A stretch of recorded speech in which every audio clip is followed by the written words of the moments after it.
All right, I'm gonna just come out and say it. I'm coming off the top rope like I'm in WWE, and I'm gonna just come out and say it, bro. I'm gonna just come out and say it. This is the best Batman movie I've ever seen. This is better than The Dark Knight. I fucking said it. I said it, bro. I said it. And I will die on this hill. This is the best Batman movie I've ever seen. This is better than The Dark Knight. Bro, if you haven't watched the movie, please, I implore you, go to the theater and see the movie, bro. Go to the theater and see it. I've been telling y'all since that first trailer dropped, when Batman whooped one of those, I don't know if it was the Penguins. He whooped some goon's ass and was like, I'm vengeance. I had been saying it then that this movie was going to be amazing, and I was right. I was right. This movie is better than The Dark Knight. Bro, he opened the movie. Oh my God. Bro, Bruce dropped this line in the beginning of the movie, and he was like, they think I am the shadows. No, they think I am hiding in the shadows. But I am the shadow. Dog, cold ass bar. Oh my God. Hit my intro. We're going to talk about how I feel about the Batman 2022 and why it is better than better than The Dark Knight. Leave a like, hit my subscribe, but make sure you hit that bell notification so you're notified every single time I upload.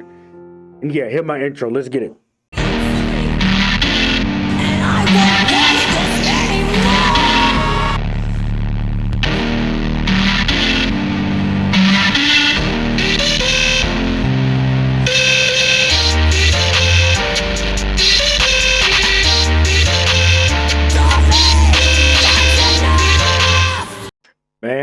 Man, where do I even begin? So let's just start with the open. We open with this movie where it seemed like some real creeping was going on. Like there was a dude that was just sitting up top on a roof with binoculars, looking down at a family of people and just heavy breathing, like like that. And it was like 2 minutes of that kind of breathing. Come to find out, the dude he killed, and I'm, bro, you know, this is gonna be a spoiler-filled movie. I don't even know if I can talk about this movie without telling y'all what's happening. But let's just start off with this. Let's just start off with probably the performance I did not expect. The Riddler, bro. Oh my God, you know. Growing up watching the Batman animated series and a bunch of different other Batman mediums, including the games, the Riddler was never...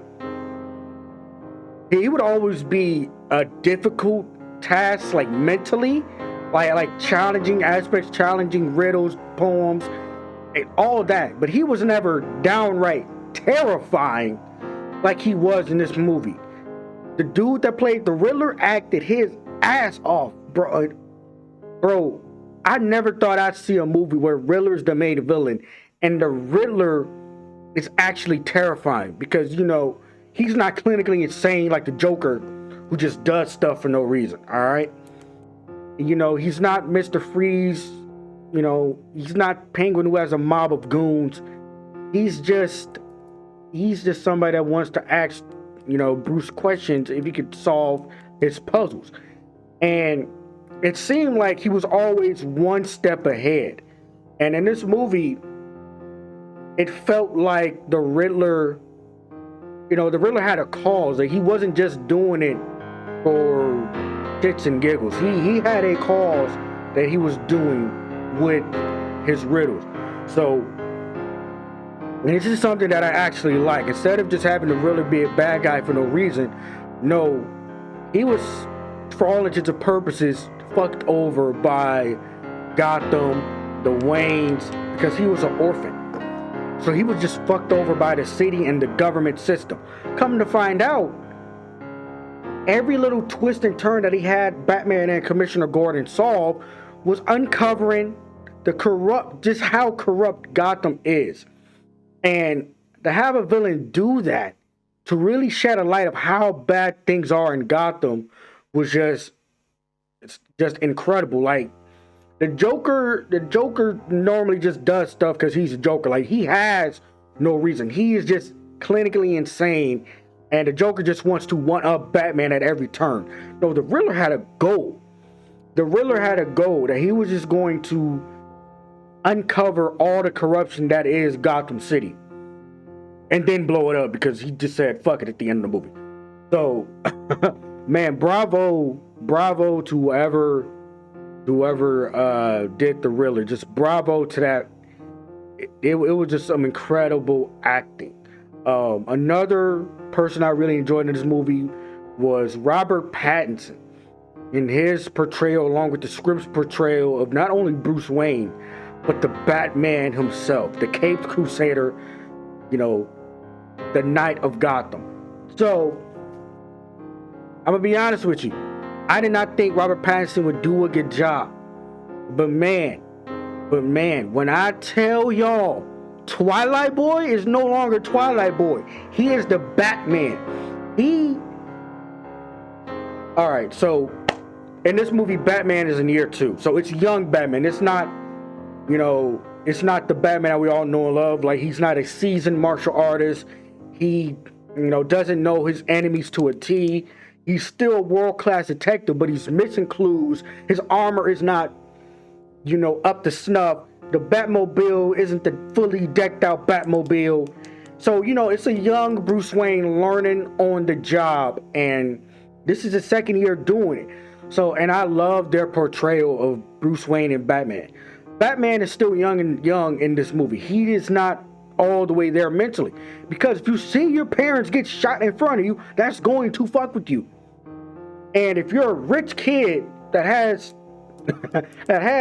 hand-to-hand combat martial arts training and enough money to where you want to make a difference by rounding these people up that you just think are thugs, and you go out calling yourself vengeance, you know, that's working through that anger, that rage. And I love how it went on in this movie that when Batman called himself Vengeance early on in the movie, it came full circle. That every time he asked a villain what were they in regards to the Riddler, they would be like, I'm Vengeance. We're Vengeance. You know, the Riddler, and this was just so I dropped my pen. This is just so crazy that the Riddler was like, you know, we're partners. We're trying to do the same thing here. We're trying to clean up Gotham by any means necessary. And Batman, he was looking at the end like, what the hell is this dude talking about? Hold on a second. Hold on. I wanted to clean up Gotham, but I didn't want to do all this. And at the end of the day, I love how this movie portrayed Batman / Bruce Wayne as just a outlet of anger, only to realize that in order to potentially save Gotham from itself, from all the people that's been hurt by the discomfort and craziness of Gotham, the only way to clean up the city is to give it some sort of hope.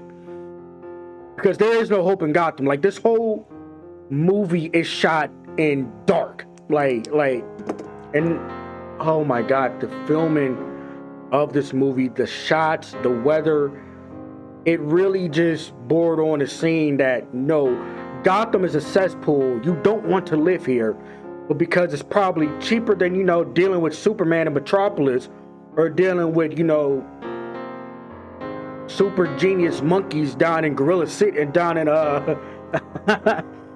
in Central City.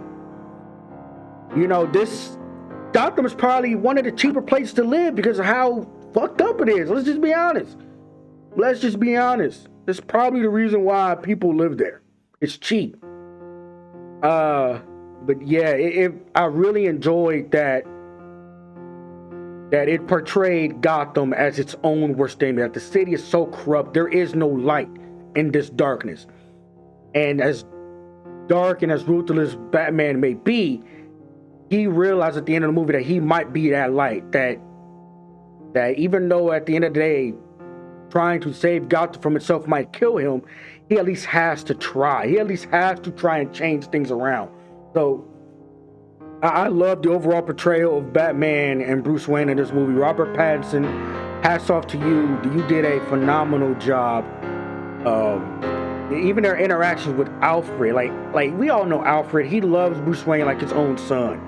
And as any traumatized kid, you don't want to let them think of their parents, that their parents aren't as good as they might seem. In a moment of weakness, he did, like, Bruce Wayne's father did something bad, and it cost him his life. So how do you tell an 8-year-old that their father got killed like that? Like, you can't just come out and say that. You at least have to try. And, you know, Alfred did the best he could. I wish we would have got a little bit more Alfred. It's probably really the one little tidbit I did have wrong with the movie. We could have got a little bit more of Alfred. But not say Alfred wasn't useless. Alfred was helping solve the riddles. Yes, Alfred was helping to solve the riddles, bro. And man, yeah, this movie was just amazing. The portrayal of Falcone and Penguin, which I'm glad we're getting that Penguin series on HBO Max. We're going to dive in to how Penguin's probably going to rise to power now with Falcone gone. Man, Commissioner Gordon, I love their relationship. I love Commissioner Gordon and Batman's relationship in this movie. It felt authentic. It felt like they were the only two people in that whole police force that they could trust, because when Batman just kept coming to him, you know, like, yo, this guy's corrupt. This guy's corrupt. The DA, half the DA's office is corrupt. The mayor's corrupt. The one that got killed is corrupt. And every time Jim Gordon was just like, damn, really? Like, who in the world can I trust outside of Batman?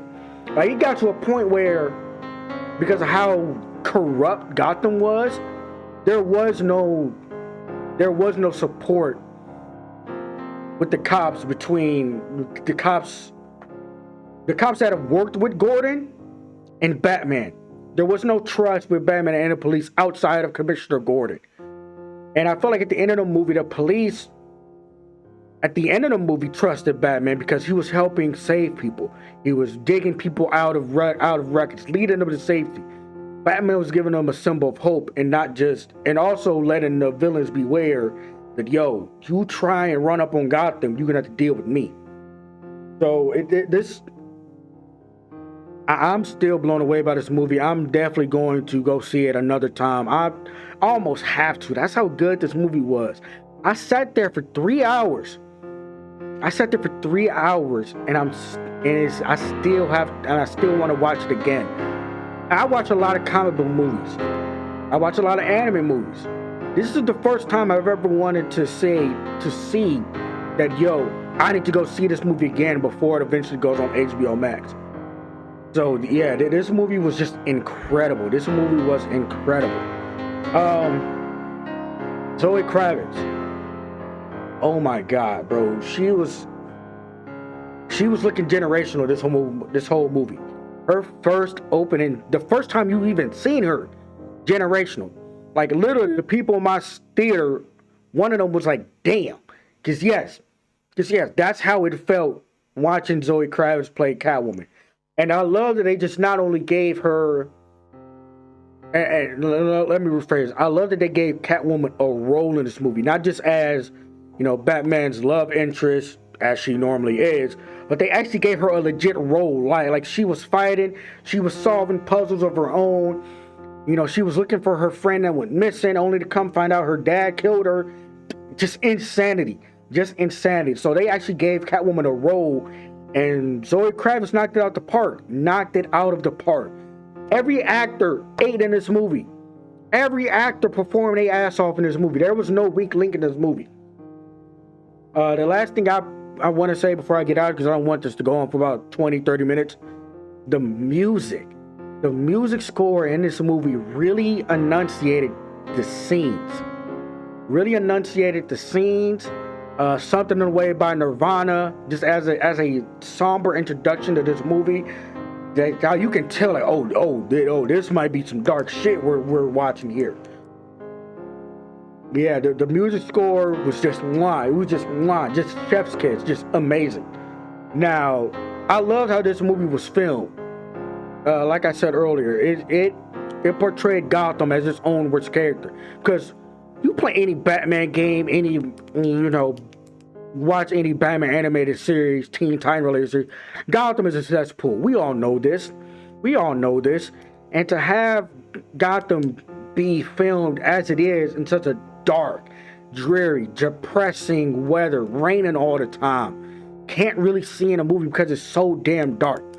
And the one time we did get seen was if an explosion happened or people was firing on Batman. That's how dark the movie was, bro.